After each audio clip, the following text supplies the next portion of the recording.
ठीक है, चलिए। आज का जो मुख्य वचन है हमने जो चुना है वो क्या लिखा है, सबको एक साथ पढ़ेंगे।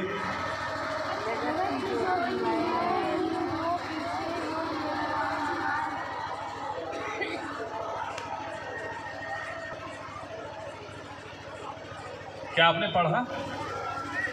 पढ़ लिया? चलिए मैं एक साथ पढ़ता हूँ, मेरे पीछे पीछे करें। जगत की ज्योति मैं हूँ, जो मेरे पीछे हो लेगा वो अंधकार में ना चलेगा परंतु जीवन की ज्योति पाएगा। आमीन। इस वचन को कितनों ने अपने जीवन में पढ़ा है? कृपा करके हाथ उठाएंगे। और जो नहीं पढ़े हैं ईमानदारी से वह हाथ नहीं उठाएंगे। प्रभु उनको आगे आने वाले समय में वचन के प्रति आज के बाद एक उत्साह, एक आग देने जा रहा है। जब आप अपने बाइबल को खोल करके इस वचन को खोजेंगे, ये लिखा हुआ है उसको पढ़ेंगे। हालेलुया। मेरे प्रियो, जब मैं प्रार्थना में स्मरण कर रहा था परमेश्वर को कि प्रभु ये सभा आपके बारे में बताती है, बाइबल में लिखा हुआ है परमेश्वर की सभा में परमेश्वर ही खड़ा रहता है, वही उसका राजा होता है। जब इस तरह के प्रोग्राम होते हैं तो यहाँ कोई व्यक्ति विशेष आदर के योग्य नहीं होता है। सिर्फ परमेश्वर ही अपनी महिमा के लिए और अपने वचनों को अपने लोगों को देने के लिए एक योजना को तैयार करता है। यहाँ जो भी खड़ा है या कोई भी सेवा में है या आराधना में है, सेवा में जुड़ा है, वो परमेश्वर को ऊंचा करने के लिए खड़ा होता है। बाइबल का वचन कहता है, यदि तुम मुझे ऊंचा करते हो तो मैं तुम्हें आशीषित करूंगा। यदि आप में से कोई भी एक भी यदि अपने जीवन में परमेश्वर को ऊंचा कर रहा है, लिफ्ट अप कर रहा है और उसकी महिमा कर रहा है, आपके जीवन में जो परमेश्वर ने जो किया है उसको आप लोगों को बयान कर रहे हैं और अपने जीवन से दूसरों को प्रकट कर रहे हैं कि यीशु आपके जीवन में एक अद्भुत काम को किया है, अपने प्रभु को महिमा दे रहे हैं, उसको ऊंचा उठा रहे हैं, तो परमेश्वर तो यही आपसे और हमसे चाहता है। आमीन। आज जो वचन यहाँ रखा हुआ है, मैंने परमेश्वर से कहा, प्रभु ये सभा आपकी है और इसमें सिर्फ आप ही खड़े रहेंगे और आपके ही वचन को सुना जाएगा। हाँ, भले मुंह होगा, बोलने वाले मुंह परमेश्वर ने हमें दिए हैं, लेकिन आत्मा परमेश्वर का वचन को जाहिर करेगी और पवित्र आत्मा ही इस वचन को आपके हृदय में आज बोएगा उस भूमि के समान जो 100 गुना फल देने वाला है। क्या आप तैयार हैं? आप कौन सा भूमि आप लेके चलना चाहते हैं? बाइबल हमें 4 भूमि के बारे में बताती है। पहला जो भूमि था उसको शैतान ने वचन को चुरा लिया, और दूसरा वो जो पत्थर पर गिरा और उसको मिट्टी नहीं मिलने के कारण से वो जल तो उग गया लेकिन तुरंत धूप लगने के बाद वो सूख गया।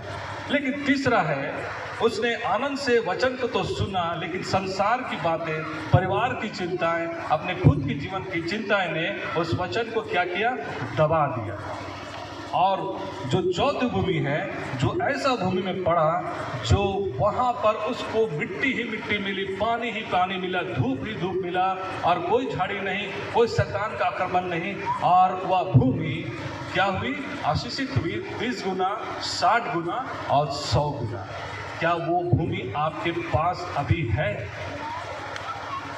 अगर आपका मन इस समय तैयार नहीं है तो मैं आपसे आग्रह करता यीशु के नाम से कि अपने जीवन में जो भी समय चिंता है, परेशानी है या ऐसी कोई भी बात चल रही है जो आपको इस वचन में और परमेश्वर के बीच में आने में, परमेश्वर के सामने आने में आपको रुकावट कर रही है, आप अपने हृदय में कहें, प्रभु मेरे सारे उन विचारों को, सारे कल्पनाओं को जो मुझे परमेश्वर के नज़दीक लाने में रोक रही है, मैं उन सारे विचारों को प्रभु यीशु आपके नाम से इस समय निकाल फेंकता हूँ।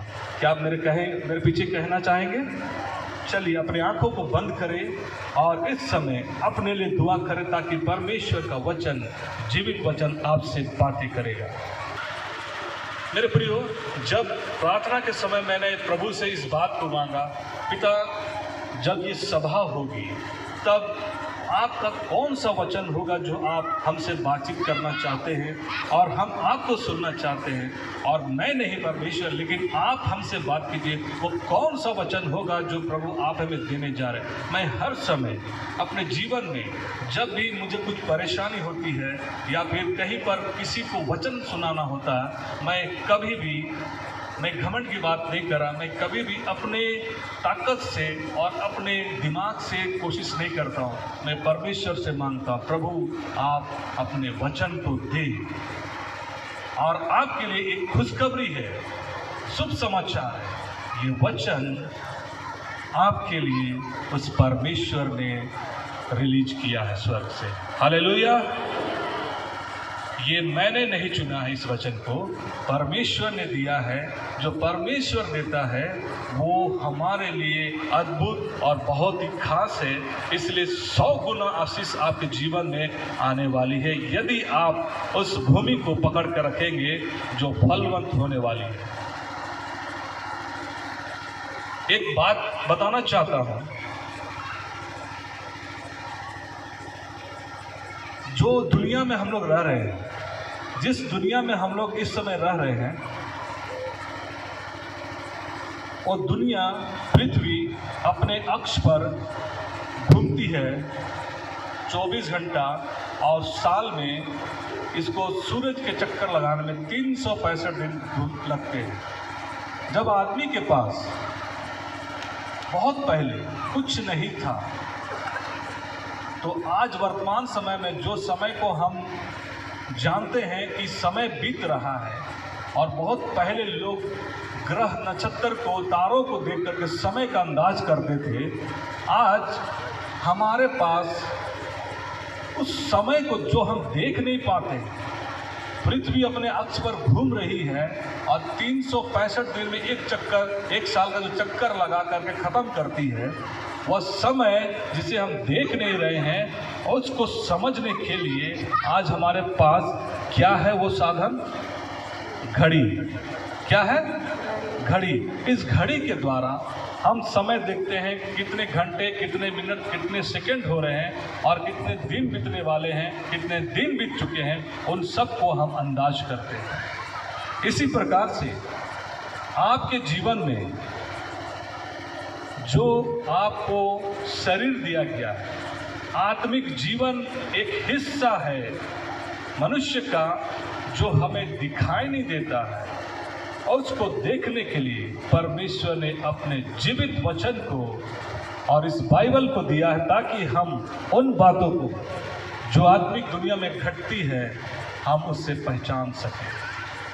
मेरे प्रियो, अपने घर में इस बाइबल को जरूर रखें, ताकि इसका मनन अध्ययन करके उस परमेश्वर को जिसे आप देख नहीं सकते, उस आत्मिक दुनिया के रहस्य को जो परमेश्वर के अधिकार क्षेत्र में है, उस सृष्टिकर्ता को आप अनुभव कर सकें। मात्र ये साधन है जो आप उसको जान सकते हैं, इसको पढ़ करके, समझ करके।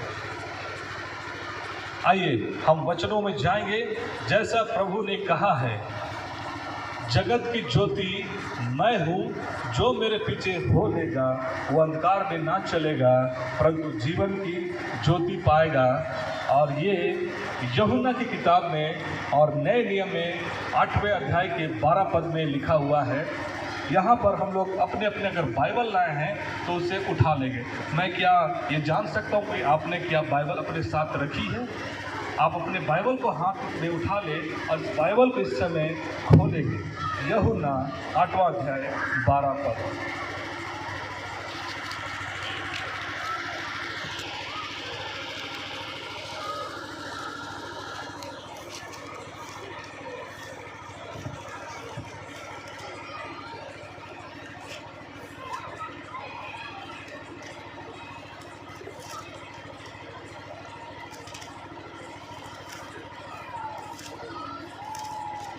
सभी को मिल गया?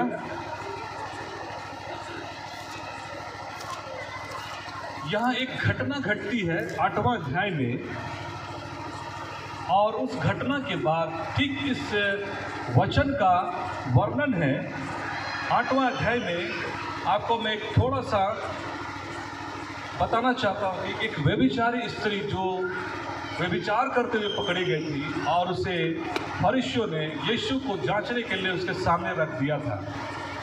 अरे बहुत सुंदर घटना यहाँ घटी है। उसके बाद ठीक ये वचन को हम यूहन्ना की किताब में पाते हैं। उस व्यभिचारी स्त्री यानी जो शरीर के द्वारा व्यभिचार करते हुए पकड़ी गई थी, उसको फरीसियों ने पकड़ करके यीशु के पास लेकर आया और यीशु को जांचने के लिए कि यीशु जो इतने बड़े बड़े अद्भुत काम करता है और इतने अद्भुत जीवन की बातें बोलता है, खुद को परमेश्वर होने का दावा करता है, परमेश्वर का जन होने का दावा करता है, उस इस विषय में मूसा की व्यवस्था में वो इस विषय में क्या कहता है। उसने क्या कहा कि जैसे लिखा है, परंतु यीशु जैतून के पहाड़ पर गया। मैं 8वां अध्याय के पहले पद में पढ़ रहा हूँ।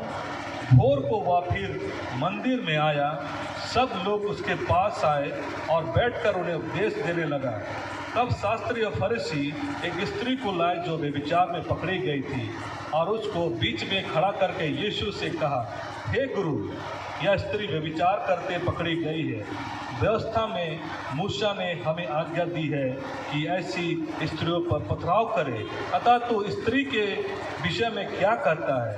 उन्होंने उसको परखने के लिए ये बात कही ताकि उस पर दोष लगाने के लिए कोई बात पाए। परंतु यीशु झुककर उंगली से भूमि पर लिखने लगा। जब वे उससे पूछते रहे तो उसने सीधे होकर उससे कहा, तुम में जो निष्पाप हो वही पहले उसको पत्थर मारे। और फिर झुककर भूमि पर उंगली से लिखने लगा। व्यभिचारी स्त्री को फरीसी और शास्त्री ने पकड़ के लेकर आया और यीशु को परखने के लिए कि इस मूसा की व्यवस्था में आप क्या कहते हैं, क्योंकि यीशु ने मूसा की व्यवस्था को ऐसे बयान किया कि उनकी सोच और समझ उल्टी पड़ गई। प्रभु ने कहा मत्ती 5वां अध्याय में, 6वां अध्याय में, 7वां अध्याय में आप पढ़िएगा तो उसने कहा, तुम सुन चुके हो कि दांत के बदले दांत, आँख के बदले आँख, परंतु मैं कहता हूँ तुम यदि कोई तुम्हारे गाल में एक थप्पड़ मारे तो तुम दूसरे गाल में उसकी ओर फेर दो। ये वचन सुनकर फरीसी शास्त्री अचंभित होते हैं। आँख के बदले आँख, यानी किसी ने आँख तो आपकी फोड़ डाली है या दांत किसी का मार कर तोड़ डाला है तो उसके भी आपको दंड के अनुसार आपको दांत ही तोड़ना पड़ेगा दूसरा को। यदि आपके किसी ने आँख को फोड़ा है तो मूसा की व्यवस्था के अनुसार उसका आँख को ही फोड़ा जाएगा। यानी जो कष्ट उस आँख जिसका फूटा है वो कष्ट आपको सहना होगा, क्योंकि आपने ये गलत काम किया है। यदि आपने किसी के मारपीट में किसी के दांत तोड़े हैं, उसे जो दर्द और तकलीफ हुई है, उस दर्द और तकलीफ को सहने के लिए दंड का प्रावधान था कि आपके भी दांत तोड़े जाए। ये मूसा की व्यवस्था में बाइबल हमें बताती है। यीशु ने इस व्यवस्था को देखा और बोला, मैं व्यवस्था को लोप करने नहीं लेकिन पूरा करने आया हूँ। मेरे प्रियो, क्या परमेश्वर हमें एक दूसरे को इस प्रकार से लड़ाई करने के लिए या बदला लेने के लिए ठहराया है? वचन को अगर आप बहुत ध्यान से सुनेंगे और ध्यान से पढ़ेंगे तो परमेश्वर का एक उद्देश्य हर एक मूसा की व्यवस्था में छुपा हुआ था, जो उसके लोगों को संसार के लोगों से अलग और डिसिप्लिन रखने के लिए दिया गया था। लेकिन परमेश्वर के लोगों ने इस वचन का दुरुपयोग किया और वे पाप में पड़ते चले गए। जब ये लिखा गया आँख के बदले आँख, दांत के बदले दांत, आपको डर होगा यदि आप किसी की आँख फोड़ेंगे तो आपकी भी आँख फोड़ी जाएगी। आपको डरना है, आपको इस पाप से बचना है और इस दंड से बचना है। जो आप करेंगे उसका दंड उसी प्रकार से आपको मिलेगा। परमेश्वर एक व्यक्ति को किसी की आँख फोड़ने से पहले ये बताना चाहता था, यदि तुम किसी की आँख को फोड़ोगे तो तुम्हारे लिए एक दंड है कि तुम्हारा भी आँख फोड़ा जाए। एक आँख फोड़ने से क्या तकलीफ, क्या दर्द है, हम अच्छी तरह से जान सकते हैं। उसी प्रकार से किसी को मारपीट में दांत तोड़ा गया, हड्डी तोड़ा गया, तो जब मेरा हाथ और हड्डी और दांत टूटेगा तो हमको क्या तकलीफ होगा, उस तकलीफ को याद करो और तुम किसी से झगड़ा मत करो, किसी के दांत मत तुम तोड़ो, किसी के आँख नहीं फोड़ो। तुम इस चीज़ से बचे रहना। इस वचनों का, इस आज्ञाओं का यही उद्देश्य था। लेकिन लोग क्रोध में आकर के, ईर्ष्या में आकर के एक दूसरे को हानि पहुंचाते थे और उनको उनके हिसाब से वही दंड झेलना पड़ता था।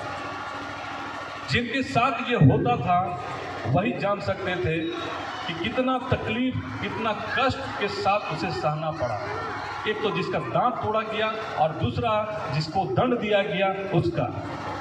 यीशु ने कहा, यदि तुम्हारे एक गाल में कोई थप्पड़ मारे तो तुम दूसरे गाल भी कर देना। इसका क्या अर्थ है? व्यवस्था को यीशु मसीह यहां पूरा कर रहा था। मेरे प्रिय,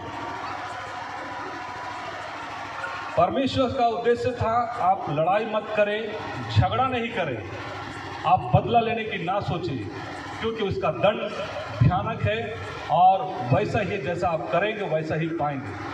और यीशु ने कहा, जब आपको कोई इस गाल पे थप्पड़ मारेगा, तो जब ये गाल को आप उस तरफ कर देंगे तो आपका इशारा है मैं शांति चाहता हूँ, मैं झगड़ा नहीं चाहता, मैं परमेश्वर के वचन के अनुसार उस व्यवस्था को पूरा करता हूँ जो परमेश्वर ने निर्धारित किया था कि ताकि तुम ना लड़ो।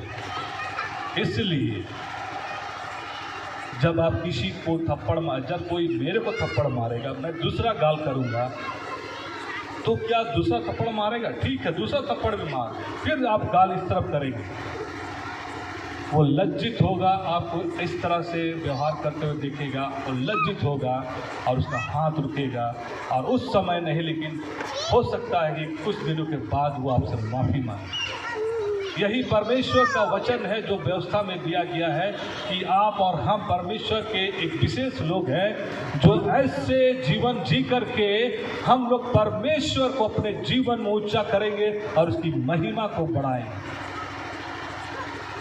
यीशु ने साफ साफ, अभी हम लोग कई कलीसियाओं में महा उपवास काल में हम लोग समय गुजार रहे हैं।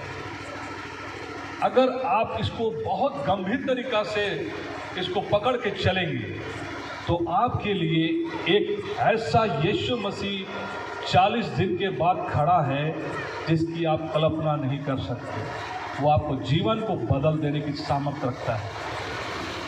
40 दिन के उपवास काल में, उपवास के विषय में वचन हमें बताता है, उपवास सिर्फ हमें दीन और नम्र करता है। यीशु जो 40 दिन 40 रात प्रार्थना में समय बिताया, वो परमेश्वर के सामने अपना संबंध को मजबूत करने के लिए दीन और नम्र हुआ। उसकी जो परीक्षाएं हुई, उस परीक्षाओं में अपनी दीनता, नम्रता, परमेश्वर की आज्ञाकारिता के द्वारा जयवंत हुआ।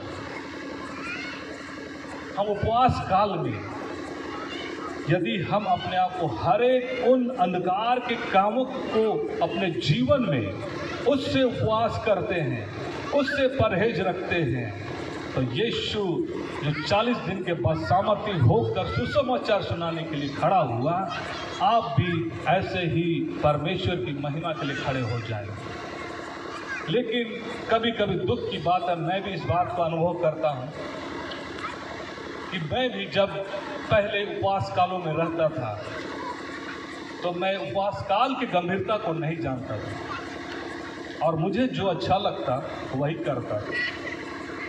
मांस मछली नहीं खाना है, ठीक है, नहीं खाना है, लेकिन मुझे किसी को बुरी नज़र से देखना है, बुरी बातें करना है, वो अलाउड था मेरे लिए, अपने लिए। मैंने इन बातों से उपवास नहीं किया।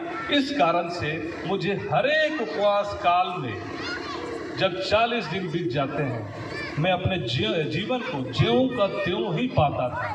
यानी 40 दिन पहले जैसा था 40 दिन के बाद वैसा ही अपने आप को पाता था, और मुझे इससे कुछ फर्क नहीं पड़ता था, किसी से कोई शिकायत भी नहीं थी। लेकिन ये 40 दिन के उपवास काल में यीशु मसीह आपको बदलने की सामर्थ रखता है। यदि आप गंभीरता से इसे हर एक साल अनुभव करें, तब उस क्रूस की दुख की मृत्यु को जो हम गुड फ्राइडे में अभी याद करने वाले हैं, आपके आंख से आंसू निकलेंगे। जिस यीशु ने आपके लिए, हमारे उन गुनाहों को जो हमने बहुत शौक से किए, बहुत एंजॉय और बहुत मन लगा के किए, उन पापों के लिए यीशु ने क्रूस पर दंड उठाया।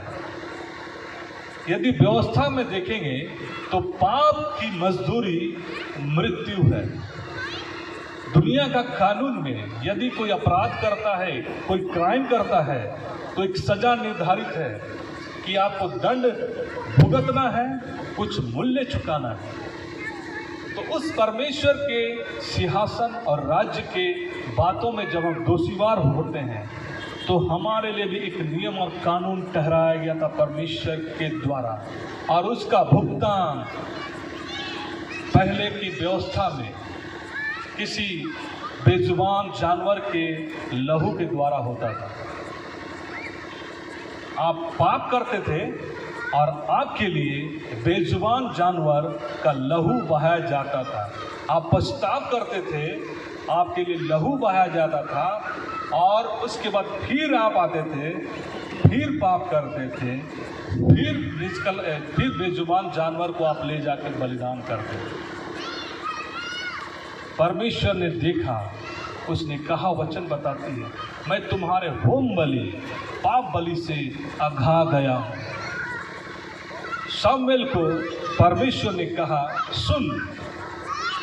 राजा शाऊल को उसने चेतावनी दिया, सुन, होम बलि पाप बलि से उत्तम है कि तू परमेश्वर की आज्ञाओं को माना कर। यदि हम परमेश्वर की आज्ञाओं को जो इस किताब में लिखी गई है अपने जीवन में नहीं मान रहे हैं, तो मेरे लोगों, ये वचन हमें आज ढांढस देने जा रहा है। यीशु ने कहा, जब इस महिला को जब लाया गया तो मूसा की व्यवस्था के अनुसार पथरवा करना जायज था, क्योंकि उसने पाप किया। पाप की मजदूरी मृत्यु है, और मूसा की व्यवस्था में पथरवा किया जाना जरूरी था। यीशु ने, मेरे प्रिय, इस समय क्या किया? आप दिल लगाकर आत्मा में अनुभव कीजिए। यीशु को जब पूछा गया, स्त्री यहाँ पड़ी हुई थी भूमि में, उसको पता है उसने व्यभिचार किया है। उस शरीर जो परमेश्वर ने हमें दिया है, उस शरीर को मैंने गंदा किया है और ये मैंने पाप किया, उसको मालूम है। इसलिए वो शांत बैठी हुई, चुपचाप जमीन पे बैठी हुई थी, और यीशु को पता है इसने पाप किया है, और मूसा की व्यवस्था के द्वारा इस पर पथराव करने की आज्ञा है। यहाँ यीशु जमीन में झुक करके कुछ लिखने लगा। जो लिखने लगा, कुछ उसमें रहस्य है, भेद है। यहेजकेल की या यिर्मयाह की पुस्तक 17 अध्याय के 13 अध्याय में 13 पद में इस बात के बारे में जिक्र है, जितने परमेश्वर के खिलाफ रहेंगे, पाप करने वाले रहेंगे, अधर्म करने वाले रहेंगे, उनके नाम भूमि पर लिख दिए जाएंगे। वो काम परमेश्वर के राज्य में होगा। जो परमेश्वर के खिलाफ पाप करेगा, उसके नाम भूमि पर लिख दिए जाएंगे। यीशु को पूरे वचन का ज्ञान था, वही लिख रहा था। और जब उसने आँख उठाया तो किसी को भी, वहाँ पर यीशु ने कहा कि यदि तुम में से कोई भी निष्पाप हो वो पहला पत्थर इस स्त्री को मारे। उसने व्यवस्था का खंडन नहीं किया, उसने जाना कि दंड देना जरूरी है, उसने कहा तुम मारो। लेकिन जो अपने जीवन में निष्पाप रहा वो पहला पत्थर उठा करके उसे मारे।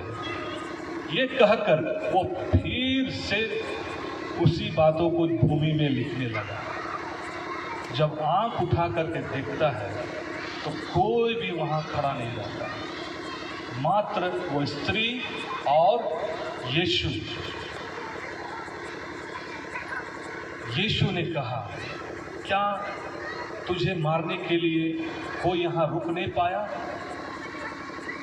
उस स्त्री ने कहा, हे प्रभु, कोई नहीं।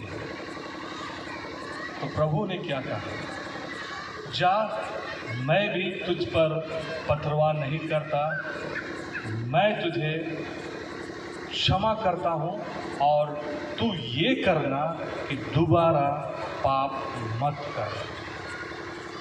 क्या यीशु उन पापियों के गिनती में वो भी निष्पाप नहीं था इसलिए उसने पत्थर नहीं मारा? नहीं प्रिय, परमेश्वर का प्रतिरूप है जो अपने करुणा को उस स्त्री पर दिखाते हुए कहा, जा, मैं भी तुझ पर पत्थरवाह नहीं करता और मैं तुझे क्षमा करता हूँ और जा, दोबारा पाप मत करना। ये परमेश्वर का दया को वहाँ पर यीशु ने दिखाया है। तो जगत में आया था इसीलिए कि आपके और मेरे काम इतने बुरे, इतने खतरनाक थे, जिसकी सजा सिर्फ मृत्यु थी, उसको उसने क्रूस पर ले लिया और हमें वो लहू बहा दिया जो बेजुबान जानवर का बहाया जाता था। हमेशा के लिए यीशु का लहू हमारे मन के सच्चे पश्चाताप के द्वारा और उस लहू पर विश्वास करने के द्वारा हमेशा के लिए क्षमा कर दिए गए। आमीन। वो यीशु आपसे बहुत प्यार करता है और एक संदेश को आज के संध्या बेला में कहता है, मेरे लोगों, जगत की ज्योति मैं हूँ। यीशु कह रहा है, जगत की ज्योति मैं हूँ, जो मेरे पीछे हो लेगा वो अंधकार में नहीं चलेगा वरन जीवन की ज्योति पाएगा। आप यीशु को पकड़ के चले, यीशु की शिक्षाओं को पकड़ के चले, उसकी आज्ञाओं को लेकर चले, आप निश्चय आप जीवन की ज्योति अपने जीवन में पाएंगे। ये मैं दावे के साथ कर सकता हूँ, क्योंकि यहाँ जो व्यक्ति खड़ा है या आप में से कोई ऐसा व्यक्ति है जिसने यीशु को ग्रहण किया है, वो अनुभव कर सकता है कि उसका जीवन को यीशु ने कैसे बदला है। जिस व्यभिचारी स्त्री को लोगों ने पकड़ के लाया था, मैं या आप में से भी कोई ऐसे ही जीवन बिता रहे थे और उसने तो व्यभिचार के पाप को सामने रखा था। हमने न जाने कितने हजारों हजार ऐसे पाप किए हैं जिसको हम गिन नहीं सकते। उस पाप और गुनाह के लिए यीशु ने क्रूस पर लहू बहाया और ये मैंने अपनी ताकत से पाप से आजाद नहीं हुआ। यीशु का लहू में एक ताकत है, वो आपको बचाने के लिए आया है। और इसमें यूहन्ना की पुस्तक में कहा गया है, 3:16 से आगे पढ़ेंगे कि मैं दंड देने नहीं आया हूँ, मैं जीवन देने आया हूँ। अगर प्रभु को दंड देना रहता तो परमेश्वर के समय में जो नूह का समय में था और जो जल प्रलय के द्वारा उनको डुबा दिया गया, परमेश्वर चुटकी बजाते हमको नाश कर सकता है। परमेश्वर का प्रेम इस प्रकार से दर्शाया जाता है कि उसने जगत से, आपसे, हमसे, पूरे संसार से ऐसा प्रेम किया कि उसने अपना इकलौता बेटा यीशु को दे दिया। ये रहस्य, ये भेद जो मनुष्य अनुभव कर लेता है वो अपने जीवन में सारे पापों से, अपनी चिंताओं से, परेशानियों से वो हमेशा के लिए आजाद हो जाता है और उस राजा का बेटा बन जाता है, जिसे हम बोलते हैं यहूदा का गोत्र का राजा, यहूदा का शेर, उसका बेटा बन जाता है। वचन में जाएंगे, आपको मैं कुछ बातों को बताऊंगा और उससे आप अपने जीवन में आज पकड़ के रखिएगा, थाम के रखिएगा। प्रकाशित वाक्य में फिलदिपिया की कलीसिया को लिखा गया है, जो कुछ तेरे पास है उसको तू थामे रख, और ताकि तेरा जो मुकुट है उसको कोई छीन ना ले। जो परमेश्वर ने आपको दिया है, जो अनंत जीवन की बातें दी गई है, जो जीवन की बातें आपको दी गई है, अपने जीवन में उसको पकड़ के रखे, थाम के रखे, ताकि आपके जीवन का मुकुट को कोई अंधकार की शक्ति या शैतान चुराने ना पाए। आप परमेश्वर के बहुत खास लोग हैं। एक समय परमेश्वर ने मुझे इस बात को जाहिर कर दिया। आज से 12 साल पहले की बात है। मैं अपने गुनाह में जीवन व्यतीत कर रहा था। आप लोगों के पास भी गवाहियां होंगी, लेकिन मैं आज आपको बताना चाहता हूं, ये व्यक्ति 12 साल पहले ऐसे खतरनाक पापों में डूबा हुआ था, जिसको मैं भी जानता हूं और मेरे कुछ मित्र जानते हैं। रात के 12 बजे जब मैं अपने कमरे में था, एक परमेश्वर की बुलाहट, एक आवाज मेरे दिल में आई। उसने कहा, बेटे, मैं तेरे जीवन में नहीं हूं। मैं प्रार्थना नहीं कर रहा था मेरे प्रियो, मैं कोई बाइबल नहीं पढ़ रहा था, मैं कोई प्रार्थना सभा में नहीं गया था, लेकिन परमेश्वर ने अपने प्रेम को वहां प्रकट किया और उसने कहा, बेटे, मैं तेरे जीवन में नहीं हूं। उस रात को परमेश्वर ने इस बात को मेरे दिल में रखा। मैं कभी भी परमेश्वर के बारे में, यीशु के बारे में, उनके वचनों को कभी भी गंभीरता से नहीं सोचता था, लेकिन उसकी एक आवाज आई मेरे दिल में और मैंने उस रात को अपने परिवार को उठाया और कहा, आज से, अभी से ये घर और हम परमेश्वर के हैं और ये घर यीशु का है। मैंने एक टूटी फूटी और फटी बाइबल को अपने सेल्फ से निकाल कर उसे झाड़ करके रखा और मैंने उस समय पहली बार उस बाइबल के वचन को खोला और परिवार के साथ मैंने प्रार्थना की। दूसरा दिन जब सुबह हुआ, मेरा जीवन को परमेश्वर ने पूरी रीति से दम चेंज कर दिया। एक दिन पहले मैं शराब के लिए अपने दोस्तों के साथ बैठा हुआ था। दूसरे दिन मुझे फिर दोस्तों के पास उनके कॉल आया तो मैं गया, लेकिन मैंने वहाँ शराब को हाथ नहीं लगाया। मेरा एक दोस्त है, मैं नाम नहीं लेना चाहूँगा, और उसने कहा, तेरे जीवन में जरूर ऐसा कुछ हुआ है कि तू बदल गया है। मेरे प्रियो, ये यीशु ही है जो आपको और हमको बदलने की ताकत रखता है।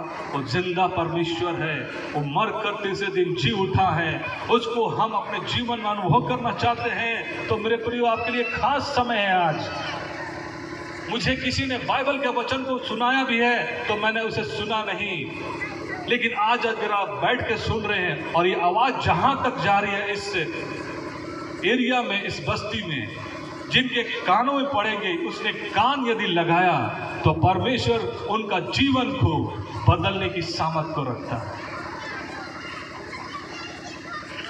वचन में परमेश्वर ने कहा, जगत की ज्योति मैं हूं, जो मेरे पीछे हो लेगा वो अंधकार में ना चलेगा परंतु जीवन की ज्योति पाएगा। और एक वचन को हम लोग निकालेंगे,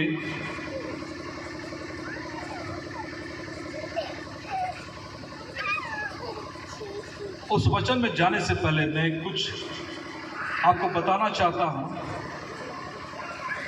जब इस पृथ्वी का निर्माण हुआ जब पृथ्वी, बाइबल में बताते पृथ्वी अंधेरी थी और कुछ भी इसमें नहीं था, केवल जल था और अंधेरा था, और परमेश्वर ने पहला जो क्रिएशन किया उसने ज्योति का निर्माण किया। उसने कहा उजाला हो, और उजाले को अंधकार से अलग किया और रोशनी हुई। परमेश्वर ने पहला काम किया, क्योंकि वह परमेश्वर स्वयं ज्योति है और वो अगमे ज्योति में रहने वाला परमेश्वर है, तीसरे स्वर्ग का परमेश्वर है। आपको जानकारी के लिए मैं बताना चाहता हूँ, स्वर्ग के विषय में हम पाते हैं, बाइबल बताती है पहला स्वर्ग, दूसरा स्वर्ग, तीसरा स्वर्ग। स्वर्ग बोलने से ऐसा लगता है कि सब कुछ अच्छा ही अच्छा, लेकिन इंग्लिश वर्जन में इसको पढ़ेंगे तो यहाँ पर लिखा हुआ है हेवन, और वो स्काई, आसमान। ये पहला स्वर्ग जो परमेश्वर का हमारे बीच में है, हम जो मसीह में जीते हैं, ये पहला स्वर्ग का आनंद हमारे मध्य में है। और एक स्वर्ग है जो मध्य आकाश में है। मेरे प्रियो ध्यान से सुनिएगा, मध्य आकाश में जहाँ पर आत्मिक दुष्ट की सेना घूमती रहती है, वो भी आकाश में है। और उसके पार तीसरा स्वर्ग, जिस स्वर्ग में परमेश्वर का सिंहासन है, सर्वदूत उसकी महिमा करते हैं, वो है तीसरा सिंहासन, परमेश्वर का स्वर्ग, तीसरा स्वर्ग जहाँ परमेश्वर का सिंहासन है।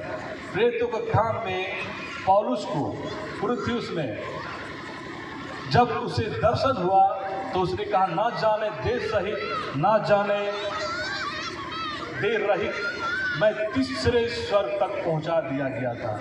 ऐसी बातों का वर्णन करना मेरे मुंह में शोभा नहीं देती है, लेकिन मैं घमंड नहीं करूंगा ऐसी बातों पर। यदि घमंड करूंगा तो मैं यीशु के सुसमाचार सुनाने के लिए मैं घमंड करूंगा और अपनी निर्बलता में घमंड करूंगा।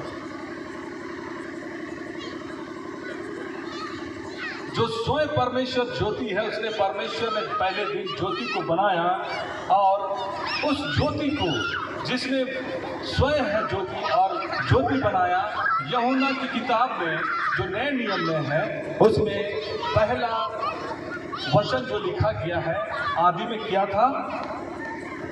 आदि में क्या था? वचन था। वचन परमेश्वर के साथ था और वचन परमेश्वर था, और यही वचन मनुष्य की ज्योति थी। उसमें जीवन था और वो मनुष्य की ज्योति थी। और ये जो ज्योति अंधकार में नहीं चमकती है,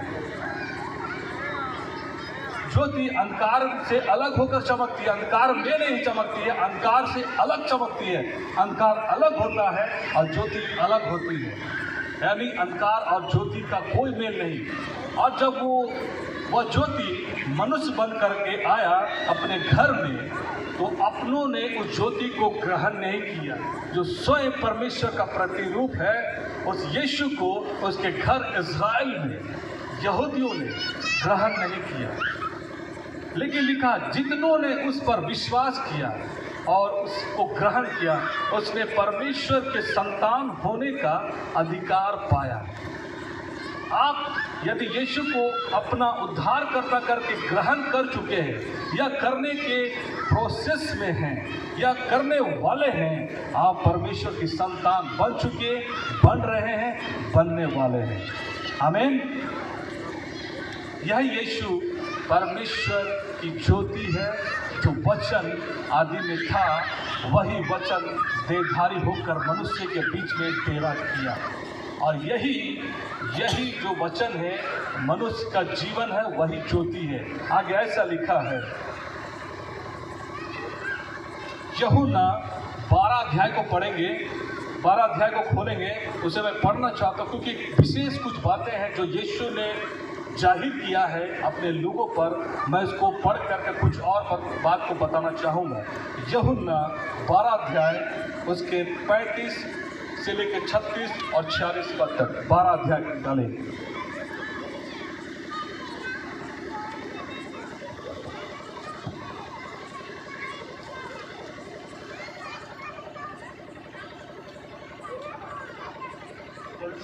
यस। यीशु रोया, तब यहूदी कहने लगे, नहीं सॉरी 12 अध्याय है, 11 नहीं 12। अच्छा 12 का 35, 36 और 46। यस।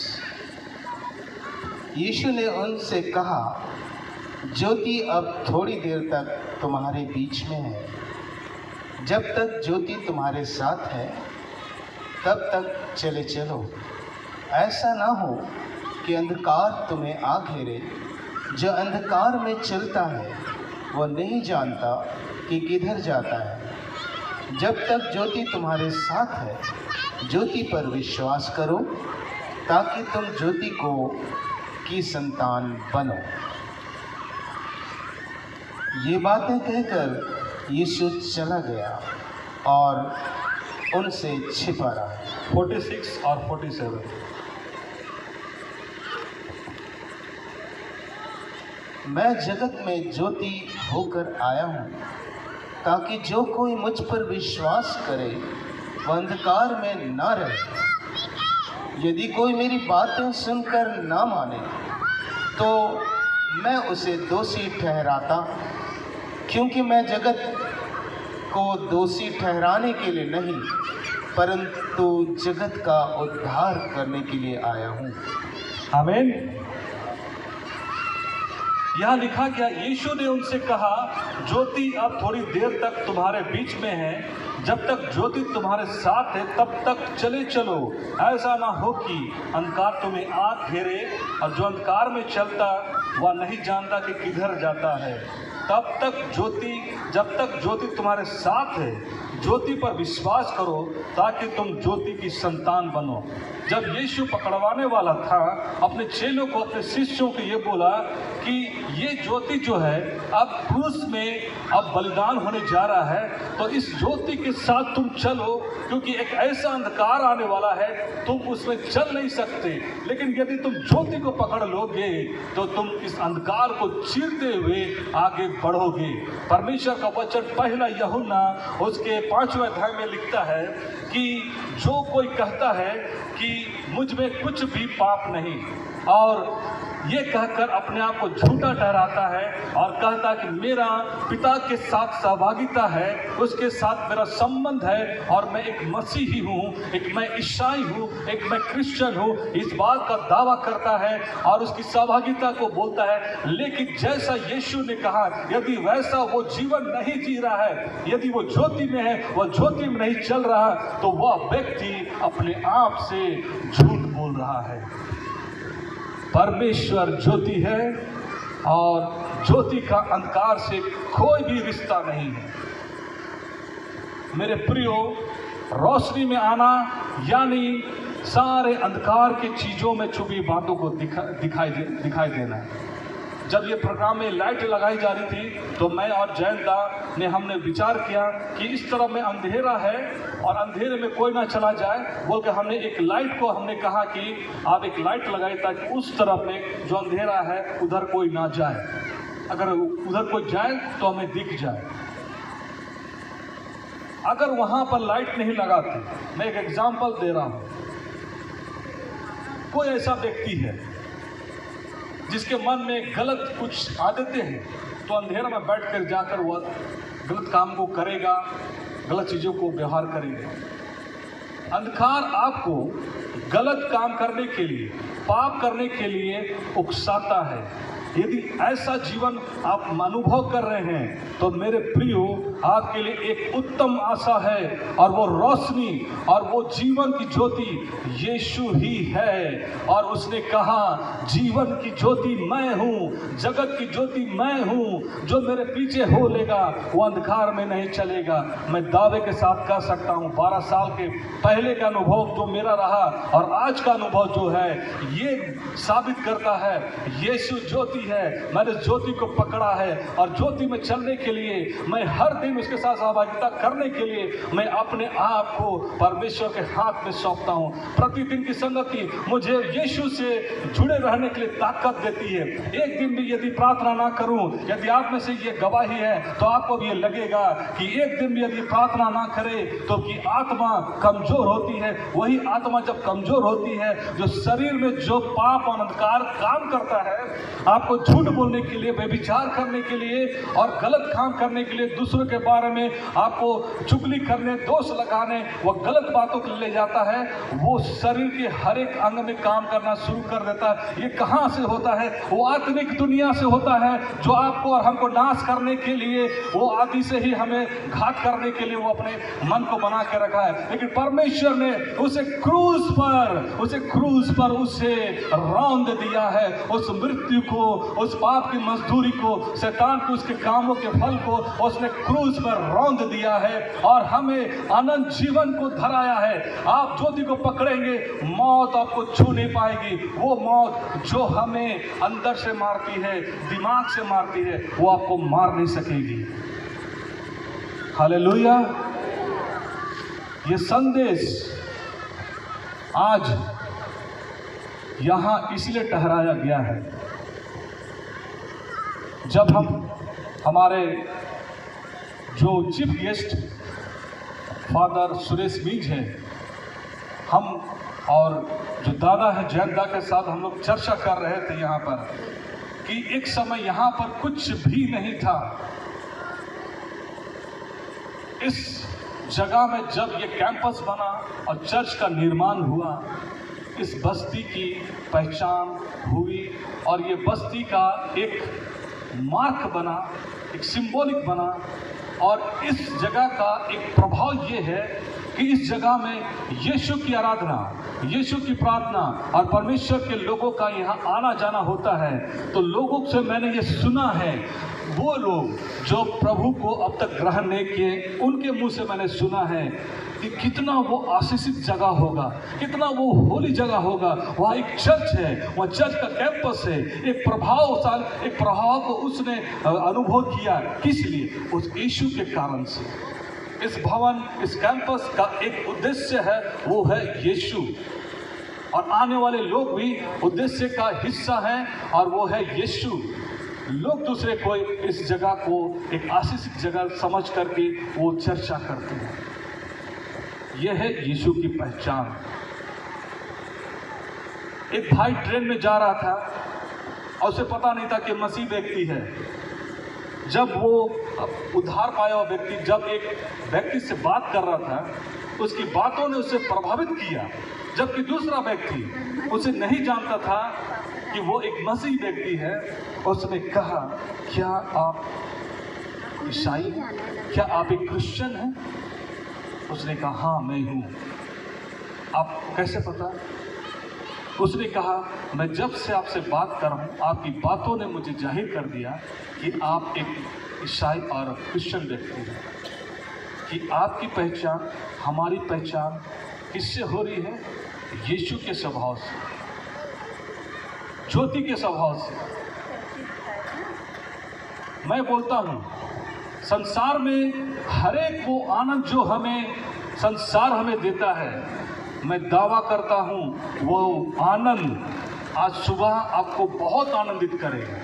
दिन में करेगा, शाम में करेगा, रात में करेगा, दूसरा दिन करेगा, तीसरा दिन करेगा, 1 महीना करेगा, 6 महीना करेगा, साल भर करेगा, लेकिन उसका एक समय गिरना तय है उस आनंद का। मैं इस बात का अनुभव करता हूँ। जब मैं सुबह उठता था अपने जवानी के समय में, तो मुझे जिस चीज़ में आनंद था, उस आनंद को करने के लिए मेरा मन उत्साहित रहता था। मैं सुबह सुबह अपने फिल्मी गानों को लगाता था। मुझे जोर जोर से फिल्मी गाने बजाने की बहुत शौक थी। मेरे घर में फिल्मी कैसेट के भरमार थे और मैं बजाता था जोर से, और उसे बजाते हुए मैं ब्रश करता, नाश्ता करता, सब कुछ करता। और उसके बाद दोपहर हो गई, मैं सुबह वो फिल्मी गाना सुनकर बहुत आनंदित, पड़ोसियों को सुनाता कि वो भी सुन रहे होंगे, आनंदित। दोपहर का समय हो गया। अब दोपहर में मुझे आनंद कहाँ खोजना है? फिल्मी गाना हो गया, सब लोग अपने काम में भिड़े, मुझे आनंद कहाँ? मुझे टीवी में आनंद खोजना है। टीवी में एक से एक सीरियल, एक से एक पिक्चर, बहुत सारी बातें, उसमें आनंद खोजा, उसमें आनंदित। 2 बजे तक 3 बजे तक टीवी देखा, आनंद। फिर तीसरा आनंद संध्या का समय अपने दोस्तों के साथ घूमने जाना और थोड़ा थोड़ा शराब का सेवन करना। माँ जानती थी मेरा बेटा इस तरह की हरकत में शामिल है, हो सकता वो मेरे लिए प्रार्थना कर रही होगी, मुझे नहीं पता। मेरा बड़े भैया भी इसी शराब के कारण से इसी बस्ती में वो रहते थे। मैं छोटा था, वो सुसाइड कर ली। ज्योति में नहीं रहने कारण से अंधकार ने उसे निगल लिया। मुझे भी उस आत्मिक सेना ने टारगेट किया था कि मैं भी नाश हो जाऊं। मैं भी इस बस्ती में ऐसे ही बढ़ रहा था। आज इसी ये संदेश इस बस्ती के लोगों के लिए कानों में मैं बोलना चाहता हूं। जाग जाइए, रोशनी में आइए, अंधकार से अलग होइए, नहीं तो एक दिन आप नाश होइएगा। यीशु ने अपने आप को आपके लिए कुर्बान किया है। अगर मैं उस दशा में होता, मैं जानता हूं आज के दिन कि मैं नहीं बचता।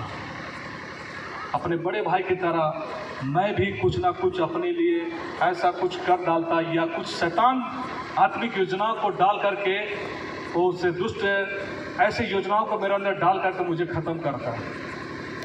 आपके जीवन, आपके परिवार में भी ऐसे बंधन, ऐसे श्राप होंगे जहां इस तरह की हरकतें हो रही हैं, तो आप निश्चय जान लें कि आपको अब अपने आप के लिए, अपने परिवार के लिए इस रोशनी में, इस ज्योति में आना बहुत ही जरूरी है, और कोई रास्ता नहीं। पर परमेश्वर के दास फादर ने कहा, वचन को उसने कहा खड़ा होकर, यीशु ने कहा मार्ग, सत्य, जीवन। यीशु ने कहा मैं ही हूँ, मेरे बिना कोई पिता के पास नहीं पहुँच सकता। हमें एक रास्ता दिया गया है, यीशु और उसकी कही हुई बातें। आप यदि उसको पालन करेंगे, आप रास्ता वो जाएंगे जो रोशनी में चलने वाला है, अंधकार वाला नहीं। आनंद आपका खत्म हो जाएगा जो संसार का है, लेकिन जब आप रोशनी में चलेंगे तो आप सवेरे जो उठेंगे वो आनंद आपको खोजना नहीं पड़ेगा। आपको यीशु अपने शांति और आनंद से भर देगा। यीशु ने वचन में कहा है, मैं तुम्हें अपनी आनंद को देता हूँ ताकि तुम्हारा आनंद तुम में पूरा हो जाए। यीशु ने कहा मैं अपनी शांति तुम्हें देता हूँ ताकि तुम इस संसार में शांति को प्राप्त करो। जैसे संसार शांति देता वैसा मैं नहीं देता। 100 से भी ज़्यादा प्रतिशत से दावा करता हूँ, यीशु को जगह देंगे, आनंद से भर जाएंगे, शांति से भर जाएंगे। ना चिंता, ना परेशानी, ना कमी, ना खटकी, ना रोग, ना दुर्बलता, ना बीमारी आपको हिला नहीं सकती। एक बहन के घर में 2 दिन पहले मुझे फ़ोन आया था। वो बहन आई थी, उसने कहा भैया, एक बहन है जो प्रभु को नहीं जानती है, वो ईसाई परिवार नहीं है, उसको सुसाइडल स्पिरिट, आत्महत्या की आत्मा उससे परेशान करी। कई बार उसने अपने हाथों को काटा और कई बार अपने पेट को चीरा, और अभी आखिरी टाइम में वो फांसी लगाकर पंखा में झूल रही थी। किसी तरह से लोगों ने, परिवार के लोगों ने उसे बचाया, दरवाज़ा तोड़ करके उसे उठाया, उसको निकाला और उसको बचाया गया। शादीशुदा महिला है, उनके पास रुपया पैसा सब कुछ है, किसी का बात की कमी और घटी नहीं। मैं वहाँ गया था, और जब वहाँ गया तो मैं करूँ क्या? इसको जो सुसाइड की आत्मा तंग कर रही है, और उसने यहाँ पर चीरा लगाया है, यहाँ चोट लगी है, वो चल नहीं सकती क्योंकि जब उसने पंखे से लटका तो उसका कुछ नस दब गया, तो उसका पैर काम नहीं कर रहा, वो चल नहीं पा रही। उसने कहा भैया मैं ऊपर में मेरा घर बन रहा है, मैं ऊपर उसको देखना चाहती हूँ लेकिन मैं जा नहीं पाती, बाथरूम जा नहीं पाती, मैं वहाँ क्या करूँ? मैं कोई डॉक्टर नहीं, ना ही मैं वो यीशु जो चलता था और रोगी और बीमारी गिरते थे और लोग चंगे हो जाते थे, मुर्दे जी उठते थे, सब कुछ हो जाते थे, वैसा यीशु तो अभी नहीं चल रहा है कि वो बहन क्या करे, उठ जाए, जिंदा हो जाए। मैं कौन हूँ? मैं व्यक्ति हूँ, मुझ में वो सामर्थ है या नहीं, वो अनाउंटिंग है या नहीं, मैं इस बात को कंफर्म नहीं बता सकता। लेकिन मैंने उस घर में जब गया तो मैंने एक बात जरूर कहा उससे, मैं वो यीशु के नाम से आया हूं जो मुर्दा को जिंदा करता है, वो यीशु के नाम से आया हूं जो कोढ़ी को शुद्ध करता है और अंधे को आंख देता है, वो यीशु के नाम से मैं आया हूं। ये कल की घटना जब मैं वहां गया था, उसके पहले जब वहाँ उसके घर कल दूसरी बार विजिट किया, उसका पहले किया था, तो जब मैंने बस यीशु के नाम से मैंने प्रार्थना किया, जिस यीशु ने मुझे बदला है, जिस यीशु ने मेरे जीवन में काम किया, वो यीशु के नाम से मैंने दुआ और प्रार्थना की। वो बहन भी मेरे साथ गई थी वहाँ, वो यहाँ पर है, उसका हस्बैंड भी गया था, हमने प्रार्थना की और उसे कहा यीशु के वचन के द्वारा कहता है कि तेरे कोड़े खाने से मैं चंगा हो गया और तूने मेरे सारे पाप अपराध गुनाह के मैं अपने लहू बहा दिया। तो ये सच है जो वचन में लिखा हुआ, मैं विश्वास करता हूँ। मेरी बहन आप भी विश्वास करिए और प्रभु पर भरोसा रखिए। मैं नहीं जानता कि वो कितना विश्वास करके कर रही है, लेकिन मैं अपने यीशु को जानता हूँ, जो उसने कहा वो सच है, क्योंकि मैंने अपने जीवन अनुभव किया। वही अनुभव को मैंने उसे कहा, आप बोलिए पीछे पीछे, मैं अपने पापों को मानती हूँ और सारे उन दुर्बलताओं को यीशु के नाम से अपने जीवन से फेंकती हूँ। उसने दोहराया मेरे प्रियो, और हम घर आ गए थे और हमने नहीं दूसरा दिन उसके विषय में हमने नहीं पूछा कि वो क्या है, कैसी है। लेकिन एक दो दिन के बाद हमको फोन आता है, जो बहनियां हमको लेके गई थी, भैया वो तो फिर से अपना पेट को फाड़ लिए है। अब ये हो गया, सुसाइड करने वाली आत्मा थी। मैंने कहा था कि आज के बाद सुसाइड की आत्मा आपको तंग नहीं करेगी यीशु के नाम से। फोन आता है कि भैया वो तो फिर अपना पेट चीर ली। मैं बहुत ज़्यादा मायूस नहीं हुआ, लेकिन मुझे मालूम है यीशु अपनी जगह सच्चा है, वो जो सच है वो झूठ नहीं हो सकता। मैंने कहा मैं ठीक है, मैं उस बहन के पास फिर से जाऊँगा। और कल जब ये प्रोग्राम का जब हम अरेंजमेंट कर रहे थे, दादा भी साथ में थे और भाई सुधांशु आज नेतरहाट गया है। मैंने उसे कहा एक बहन है जो बोल रही कि आने के लिए, और वो सुबह से वेट कर रही है। मैं नहीं जा पाया और मैं सोचा कि नहीं जाऊंगा, कहीं प्रोग्राम का कुछ तैयारी करना है। तो उसने फ़ोन किया 9 बजे कि भैया आप आ रहे हैं कि नहीं आ रहे हैं। और प्रभु ने उपाय किया, तब तक 9 बजे तक हमारा सारा काम हो गया था। मैंने कहा कहाँ हैं आप? मैं यहाँ पर हूँ, टिकट का मैं सामने में वहीं आ जाता हूँ। मैं गया वहाँ पर उसकी माँ, वो भी दुष्टात्मा से पीड़ित है। वो भी अपने आप को बोलते कि मुझे मर जाना है, क्या करना नहीं करना है। उसकी आंखें पूरे लाल लाल हैं। मैं आपको इसलिए बता रहा हूँ तो आप जानें कि क्यों हमें रोशनी में चलना है। मैं इसलिए आपको बता रहा हूँ, अपनी बड़ाई के लिए नहीं। जब वहाँ गए, उसकी 70 साल की माँ बेड में पड़ी हुई है, उसको भी भयंकर बीमारी, कुछ खा रही नहीं, पी रही नहीं, कुछ नहीं। उसकी आंखें लाल है, वो सोती नहीं है, खाती नहीं। मैंने फिर वही कहा, मैं वही यीशु के नाम से आया हूँ जो मुर्दों को जिंदा करता है, विश्वास करें। तो उस बहन जो अपना पेट को चीर करके बैठी हुई थी वहाँ बेड में, उसने कहा हाँ माँ, तो विश्वास करो माँ, यीशु पर विश्वास करो। भैया जो बोल रहे हैं विश्वास करो। भैया जो उस दिन घर आए थे ना, वो प्रार्थना करके गए और मैं सुबह चलने लगी थी। हालेलुया। वो चलने लगी थी, जो पाँव से नहीं चलती थी वो बाथरूम गई और उसने अपने घर को बन रहा था, उस घर को उसने जाके देखा। वो हॉस्पिटल गई, जो व्हील चेयर से जाती थी वो बिना व्हील चेयर का वो गई। किसने किया? यीशु ने किया। मुझे पता नहीं था, और जो बहन हमको लेके गए थे उसको पता था नहीं था, लेकिन उसने भी नहीं बताया। हम बोला आपके पास गवाही है, और मैं उसको देखता रहा कि ये होने के बाद फिर ये पेट क्यों चीरा, क्यों फिर ये किया। तो प्रभु की आत्मा ने उस समय जाहिर किया मुझे, यीशु उस बहन से बहुत प्यार करता है, इसलिए कई बार मृत्यु ने उसे छूना चाहा, लेकिन हर बार यीशु ने मृत्यु को रौंदा और उसे इजाजत नहीं दिया, मत छू इसे। चौथी बार भी पेट काटा गया, यीशु इजाजत नहीं दे रहा है। क्या वो प्रार्थना करती है? क्या वो बाइबल पढ़ती है? यीशु का प्रेम उसको बचा रहा है। मैंने कहा आत्मा में, यीशु आपसे प्यार करता है मेरी बहन। यदि यीशु को आप थाम लेंगे ना, तो अपना जीवन में, अपने परिवार में बड़े अद्भुत कामों को देखेंगे। जो यीशु आपको मौत से बचा रहा है, जिस यीशु ने आपको खड़ा किया, चलने के लिए ताकत दिया, वो आपके लिए क्या नहीं कर सकता है। क्रोध की आत्मा से जकड़ी हुई थी, मैंने यीशु के नाम से क्रोध की आत्माओं को आज्ञा दिया, निकल जाए उसके जीवन से। मैं दोबारा भी मिला नहीं हूँ, लेकिन मुझे विश्वास है यीशु जो करेगा वो अद्भुत करेगा। क्या आपके जीवन में इस तरह से कोई घटनाएं चल रही है? क्या चिंताएं, क्या परेशानी है?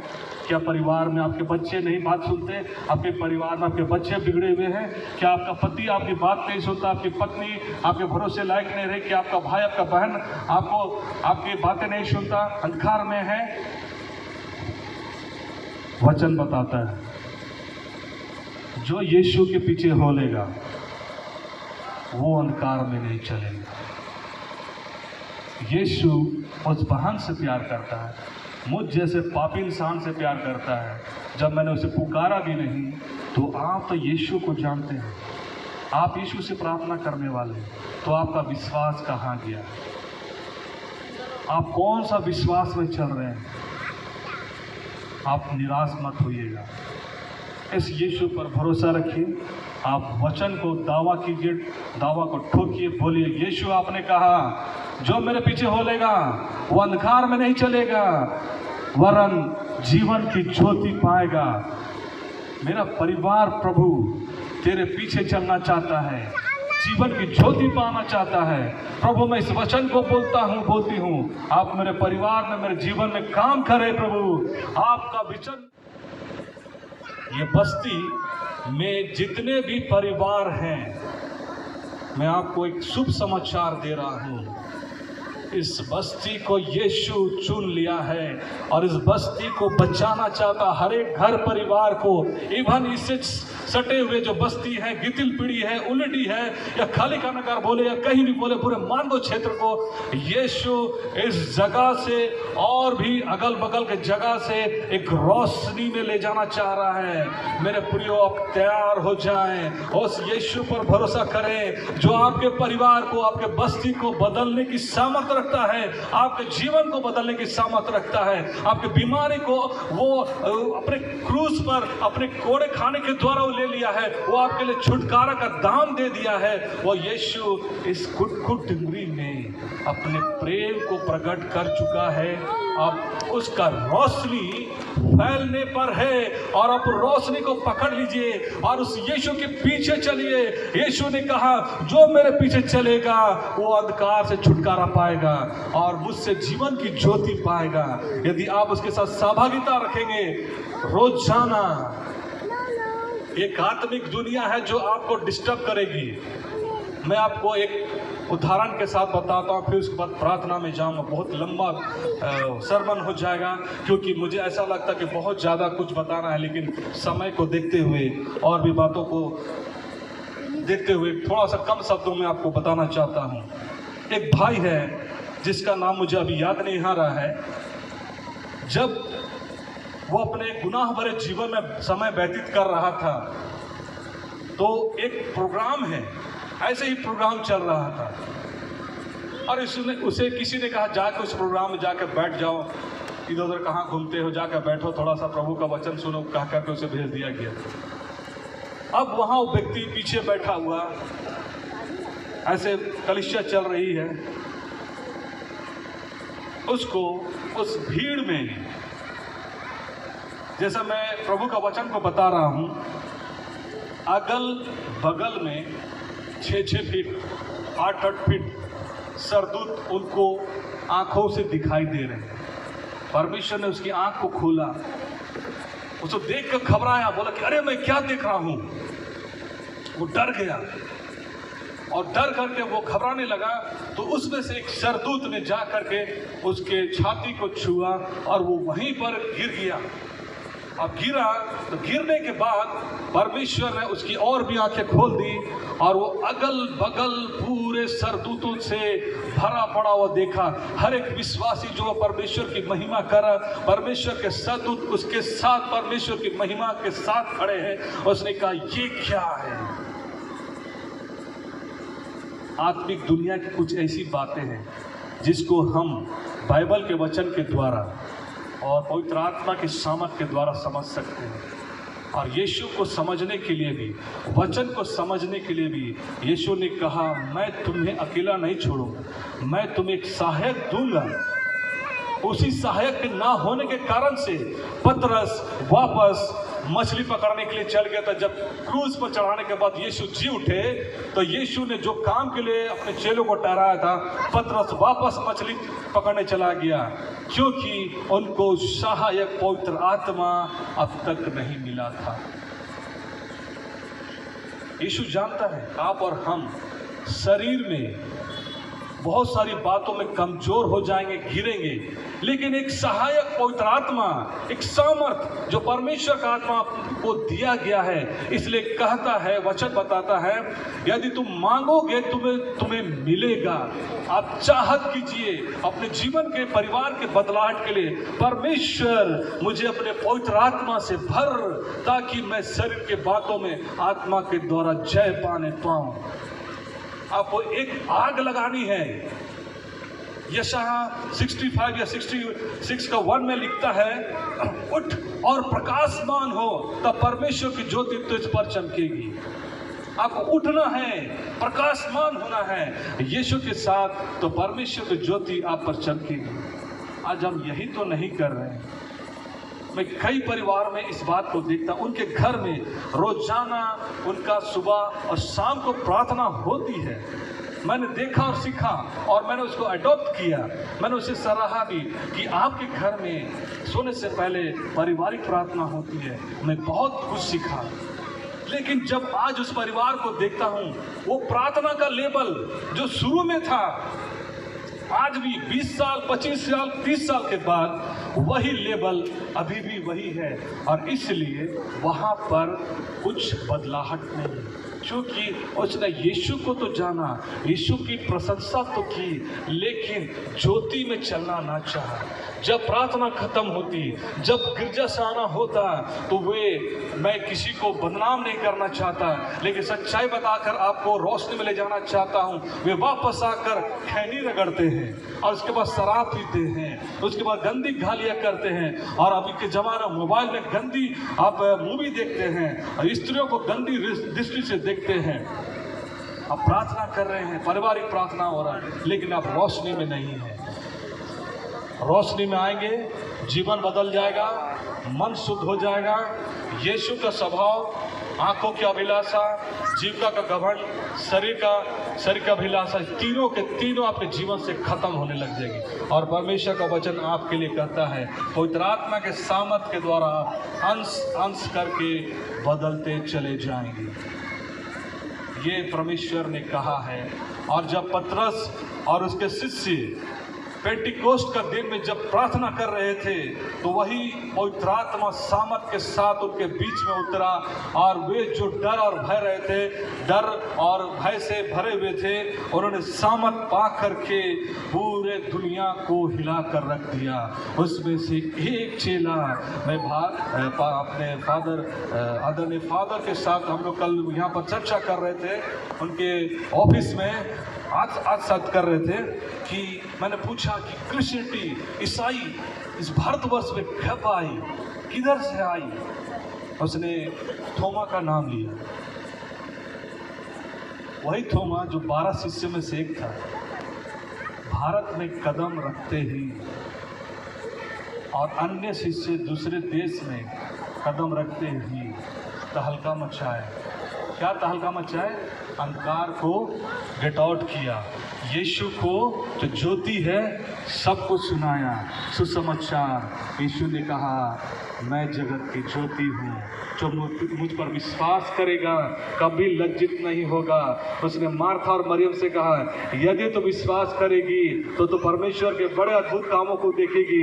तो मार्था और मरियम ने कहा कि हाँ प्रभु, हाँ मैं जानती हूँ कि लाजर अंतिम दिन जिलाया जाएगा।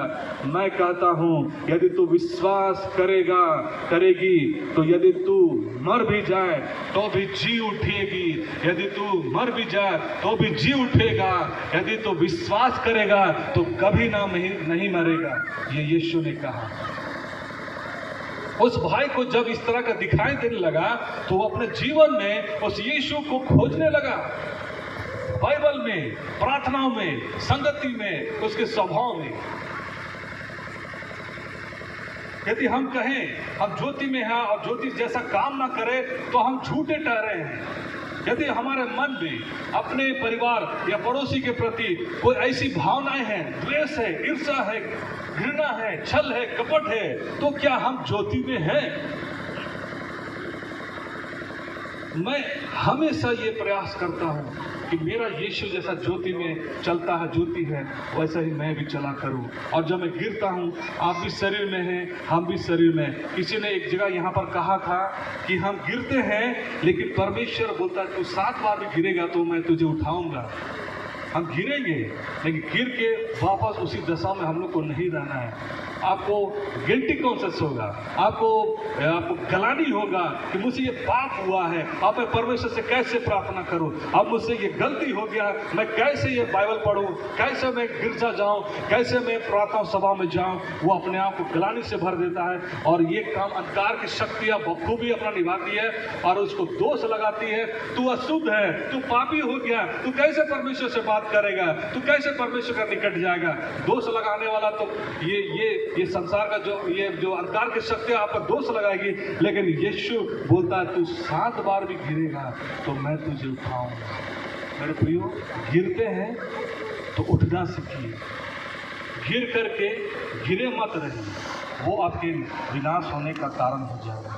उठिए, प्रभु से सामने ये घुटना टेक दीजिए, परमेश्वर मुझसे ये गलती हुई है, बड़े ही सच्चाई ईमानदारी से अपने पाप को मान लीजिए।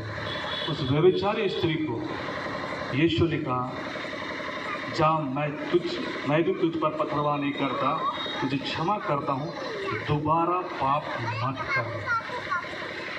जो आपसे गलती हुआ है दोबारा उसको करने का साहस भी ना करें, यीशु के नाम से छोड़ दें। वो यीशु आपको उस दुनिया के लिए तैयार कर रहा है, हमें आपको उस दुनिया के लिए तैयार कर रहा है। जब पिलातुस ने कहा क्या तो राजा है, यीशु ने कहा मेरा राज यहाँ का नहीं है। उस राज्य के लिए जो हमारा असली घर है, आपके लिए ये बात हो सकता कुछ मिस्टीरियस होगा, कुछ रहस्य होगा, लेकिन बाइबल हमें बताती है यीशु हमें अपने असली घर के लिए तैयार कर रहा है। और यूहन्ना 14 अध्याय में उसने कहा है, मैं तुम्हारा मन व्याकुल मत ना हो, मैं तुम्हारे लिए घर तैयार करने जाता हूँ जहाँ मैं तुझे आकर ले जाऊँगा। जिन्होंने आत्मिक दर्शन की घोषणा की है, बताया। और उसने कहा वो घर इतना सुंदर है, इतना इतना इतना आनंद से भरा है।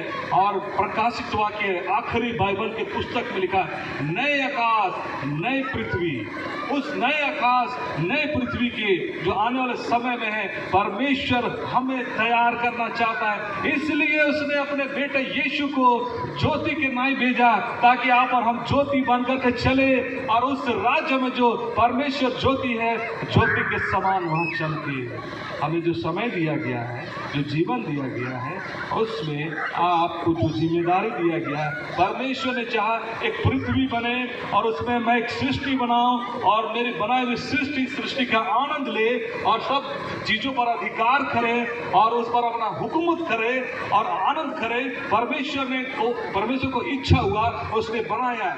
और परमेश्वर के राज में सरदूतों का भंडार है। उसकी महिमा के लिए 6 पंख वाले सर्राफ ऐसे ऐसे सरदूत हैं, जिसको आप देखेंगे डर जाएंगे। वो ऐसे ऐसे अद्भुत प्राणी हैं जो उसकी निरंतर 24 घंटे महिमा करते हैं और हालेलुया हालेलुया हालेलुया, और दिन रात उसको बोलते हैं। उन्हें क्या जरूरत थी आप और हम मनुष्य को बनाने का? क्या उसकी महिमा सरदूत कम कर रहे थे कि आपको और हमको बनाया गया? यशायाह की पुस्तक में कहता है, यिर्मयाह की पुस्तक में कहता है कि कुम्हार क्या जो मिट्टी का बर्तन बनाता है, उसे अधिकार नहीं है कि वो उसे कैसे बनाए, किसी को आदर के लिए, किसी को अनादर के लिए। परमेश्वर हमारा कुम्हार है, उसे इच्छा हुई कि मैं सृष्टि का निर्माण करूं, अपने स्वरूप और समानता में ऐसे सृष्टि का निर्माण करूं जो अपनी इच्छा से मेरी महिमा करे। सरदूत परमेश्वर के जो रचना है वो 24 घंटे उसकी महिमा करते हैं। वो आत्मिक प्राणी हैं, उसमें से जो कुछ घमंड के कारण निकाल दिए, वो अंधकार की शक्तियां बन गई। लेकिन जो हम मनुष्य को बनाया, हम परमेश्वर हमसे चाहता कि हम अपनी इच्छा, अपनी मर्जी, अपने दम से, अपने बुद्धि, अपने बल, अपनी ताकत, अपने मन से परमेश्वर को महिमा चढ़ाएं। ये उसकी इच्छा है कि आपके और मेरे जीवन से अपनी महिमा खोले। आप और हम कौन होते हैं परमेश्वर को महिमा ना देने वाले? आप परमेश्वर से बड़े हैं कि हम बड़े हैं कि परमेश्वर बड़ा है? आपका शरीर परमेश्वर का मंदिर है। परमेश्वर ने इसे बनाया बड़े ही फुर्सत से, और उसने 6वें दिन कहा सबसे उत्तम। अपने जीवन को मजाक में नहीं ले, क्योंकि आपको जो बनाने वाला है परमेश्वर कुछ भी कर सकता है, पत्थर से महिमा ले सकता है। आपको इंसान बना के भेजा है। अपने जीवन के प्रति परमेश्वर को धन्यवाद करें, क्योंकि आपको परमेश्वर ने वो बनाया है। आप अगर डॉक्टर के पास जाइएगा तो उनको भी दिमाग में खोपड़ी में घुसा नहीं है कि परमेश्वर की जो सृष्टि है इसका फंक्शन कैसे करता है। ये हील होता है, चंगाई को अनुभव करता है अपने से। परमेश्वर ने हमें ऐसा बनाया है। बहुत कुछ अंतर में है। अगर आप बायोलॉजी पढ़िएगा, डॉक्टरी कुछ किताबें पढ़िएगा, यूट्यूब में देखिएगा, अंदर हमारा फंक्शन जो करता है ना, आँख, नाक, कान, हाथ, पैर, सिर, बाल, फेफड़ा, गुर्दा, दिल, और अपना इधर कोटा पोचौनी जी भी है इधर में। परमेश्वर बहुत अद्भुत बनाया है, मजाक में नहीं ले। यदि ये यीशु ने आपको बुलाया है तो यीशु को बुलाहट को नज़रअंदाज ना करें। बोला है वचन, अवसर को बहुमूल्य समझो क्योंकि दिन बुरे हैं। ऐसे दिन आने वाले अंधकार के जहाँ पर चलना मुश्किल हो जाएगा। यीशु ने अपने वचन में कहा कि वो विपत्ति के दिन, वो संकट का समय वो कम किया गया है। किसके कारण? चुने हुए के कारण, ताकि और भी लोग बचाए जाएं। यदि परमेश्वर यीशु मसीह के समय ही ये घोषणा हो चुकी थी कि अब जो आखिरी समय है वो नजदीक है। वे लोग बाट जो रहे थे, यीशु बादल में आएंगे, यीशु बादल में आएंगे, और बाट जोते थे। यीशु के जी उठने के बाद 40वीं ईस्वी में, 50वीं ईस्वी में, 70 ईस्वी में, 100वें ईस्वी में, 1000 ईस्वी में परमेश्वर का यीशु मसीह का बाट को जोहा जा रहा था। आज 2024 हो रहा है। यीशु बादल में आने के लिए अभी भी रुका है। क्यों? कोई तो है जिसने अब तक यीशु के कारण उस आने के समय को रोका हुआ है। पवित्र आत्मा, कलीसिया यीशु के आगमन की बाट जो रही है, तैयारी में लगी है, लेकिन कोई तो है जिसके लिए यीशु बादल में आने के लिए रुका है। कहीं उसमें आप में से कोई तो नहीं? आपके लिए इंतजार कर रहा है यीशु।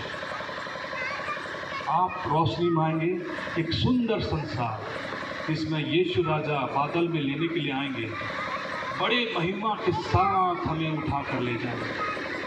और हम और जब वहाँ मिलेंगे ना प्रियो, प्रभु से मेरी प्रार्थना है कि ये बात जो आज यहाँ खड़ा होकर बोला जा रहा है, वहाँ जब एक दूसरे को देखेंगे तो सच्चाई को आप अनुभव करेंगे।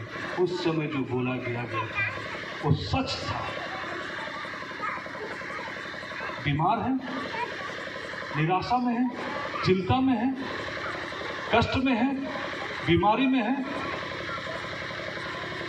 ये बातें आपको यीशु से अलग कर सकती है क्या? जो यीशु मुर्दा को जिंदा करता है, यीशु जो 5 रोटी 2 मछली लेकर 5,000 4,000 भीड़ को खिलाता है। आपके पास खाने के लिए पैसे नहीं हैं, आप भूखे हैं, यीशु के पास आए क्या आप? यीशु से कहा, प्रभु मेरे पास काम नहीं है, मेरे पास रुपये नहीं है खरीदने के लिए। यह यीशु जो पापी स्त्री को क्षमा किया, जब आप पाप में हैं, ये वचन सुनने के बाद यदि अभी भी आप यीशु के पास नहीं जाएंगे तो किसकी गलती है? यीशु की या आपकी या हमारी? यीशु मौका दे रहे हैं। उसने जो कहा है उसके अर्थ को बखूबी समझिए।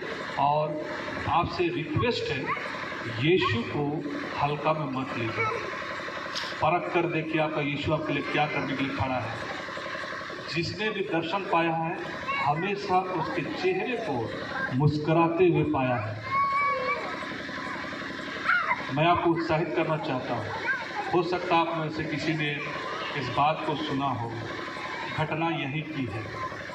मैं गवाहों का बादल को बहुत आदर देता हूँ। जो गवाही जो आती है, जो यीशु को महिमा देती है, जो परमेश्वर को ऊंचा करता है, मैं उस गवाही को बहुत रिस्पेक्ट करता हूँ। इसी चर्च में एक बहन अपने परिवार में दुखी थी, कमी घटी थी। वो दूसरे परिवार से आई थी, नॉन क्रिश्चियन थी। इधर आने के बाद वो कलीसिया में जुड़ी। अपने दुख और तकलीफ को उसने, अपने हस्बैंड के दुख और तकलीफ को, अपने परिवार का दुख और तकलीफ को उसने यहाँ बयान किया। खाली था, प्रार्थना कर रही थी। सामने में उसने कहा, कोई व्यक्ति मुस्कुरा कर खड़ा है। उसने देखा कि कौन है जो मुझे देखकर मुस्कुरा रहा है, और कोई नहीं, वो यीशु था। उस दर्शन के बाद उसके घर में, उसके परिवार में बहुत बड़ी आशीष की घोषणा स्वर्ग में से छोड़ी गई। प्रभु का वचन कहता है, जो कुछ पृथ्वी में खोला जाएगा वो स्वर्ग में से खुलेगा, जो कुछ पृथ्वी में बांधा जाएगा वह स्वर्ग में बंधेगा। उसके लिए यीशु ने स्वर्ग में से खोला, पृथ्वी में खोला। वो घर आज हर वो कमी घटी से आजाद हो गया। हालेलुया। यीशु क्या कर सकता, आपके जीवन बदल देगा आपका। इतना भी पापी हो, मर्डर किए हों, गलत काम किए हों, कुछ भी किए हों, यीशु तब भी आपसे प्यार करता है और बोलता है, बेटा मैं तुझसे प्यार करता हूँ, मैंने इसीलिए अपना जान को दिया ताकि आप और हम उस राज के प्यारे हो जाए। आइए हम प्रार्थना करेंगे और उसके बाद हम लोग आगे के कार्य करेंगे।